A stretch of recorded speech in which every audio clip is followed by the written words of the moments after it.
Désabusez-vous donc, âme dévote, qui négligez le Notre Père, que le propre Fils de Dieu a composé et qu'il a ordonné à tous les fidèles. Nous pouvons appeler heureux celui qui, en récitant l'oraison du Seigneur, en pèse attentivement chaque parole. Là, il trouve donc tout ce qu'il a besoin, tout ce qu'il peut désirer. Quand nous récitons cette admirable prière, tout d'abord nous captivons le cœur de Dieu en l'invoquant par le doux nom de Père, notre Père le plus tendre de tous les pères, tout puissant dans la création, tout admirable dans sa conservation, tout aimable dans sa providence, tout bon et infiniment bon dans la rédemption. Dieu est notre Père, nous sommes tous frères, le ciel est notre patrie et notre héritage. N'y a-t-il pas là de quoi nous inspirer à la fois l'amour de Dieu, l'amour du prochain et le détachement de toutes les choses de la terre?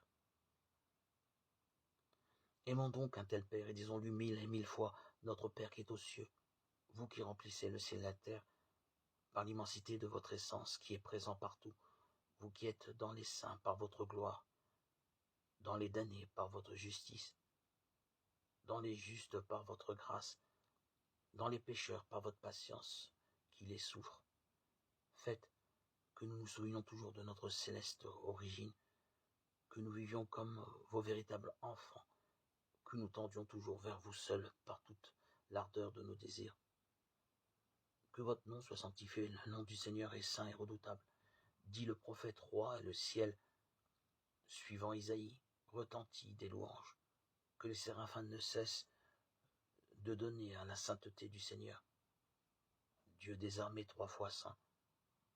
Nous demandons ici que toute la terre connaisse et adore les attributs de ce Dieu si grand et si saint, qu'il soit connu, aimé et adoré des païens, des Turcs, des Juifs, des barbares, et de tous les infidèles, que tous les hommes le servent et le glorifient, par une foi vive, une espérance ferme, par une charité ardente et par le renoncement à toutes les erreurs.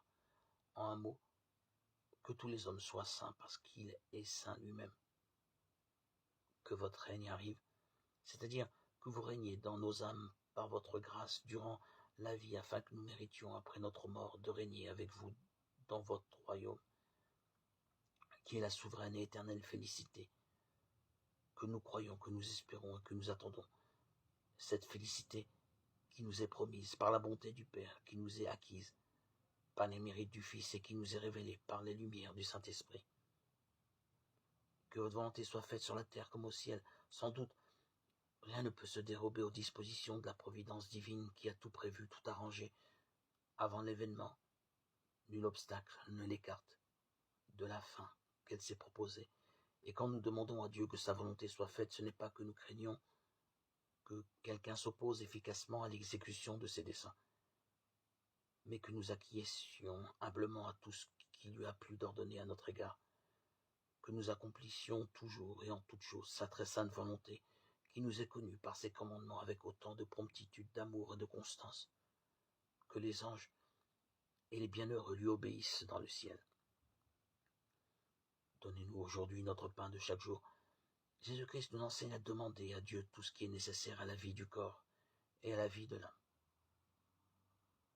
Par ces paroles de l'oraison, nous faisons l'humble aveu de notre misère et nous rendons hommage à la Providence, en déclarant que nous croyons que nous voulons tenir de sa bonté tous les biens temporels. Sous le nom de pain, nous demandons ce qui est simplement nécessaire à la vie. Le superflu n'est point compris. Ce pain, nous le demandons aujourd'hui, c'est-à-dire que nous nous bornons au jour présent toutes nos sollicitudes, nous reposant sur la providence pour le lendemain. Nous demandons le pain de chaque jour, avouant ainsi nos besoins, toujours renaissant et montrant la continuelle dépendance où nous sommes de la protection et du secours de Dieu. Pardonnez-nous nos offenses comme nous pardonnons à ceux qui nous ont offensés. Nos péchés sont autant de dettes que nous contractons envers Dieu, et sa justice en exige le paiement jusqu'à la dernière dette, pièce. Malgré le nombre de nos iniquités, approchons-nous donc de lui avec confiance et disons-lui avec un vrai repentir. Notre Père qui est aux cieux, pardonnez-nous les péchés de notre cœur et de notre bouche. les péchés d'action et d'omission qui nous rendent infiniment coupables aux yeux de votre justice. Parce qu'en qualité d'enfants d'un Père si clément et miséricordieux, nous pardonnons par obéissance et par charité à ceux qui nous ont offensés. Ne nous laisse pas entrer en tentation, mais délivrez-nous du mal.